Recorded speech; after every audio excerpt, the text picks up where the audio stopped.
Here's a simple bread Gulab Jamun recipe, in using easily available ingredients. Bread Gulab Jamun. Ingredients. For jamuns.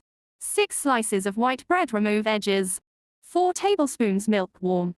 2 tablespoons milk powder, optional, for richness. Ghee or oil for frying. For sugar syrup. 1 cup sugar. 1 cup water. 2 to 3 green cardamom pods or 1/2 tsp cardamom powder. Few drops of rose water or 1 tsp rose essence, optional. A few saffron strands, optional. Instructions. 1. Make the sugar syrup. In a pot, add sugar and water. Stir and bring to a boil. Add cardamom, saffron, and rose water. Let it simmer for 5 to 6 minutes, until slightly sticky. Turn off heat and set aside. 2. Prepare bread dough. Cut the brown edges off the bread slices.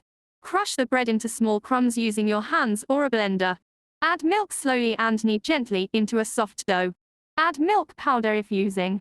Make small smooth balls from the dough. Avoid cracks. 3. Fry the balls. Heat ghee or oil on medium flame in a deep pan.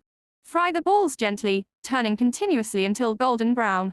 Remove and drain on a paper towel. 4. Soak in syrup. Place the fried bread balls in warm, not hot, sugar syrup. Let them soak for at least 1 hour to absorb the syrup and become soft. Serve warm or chilled.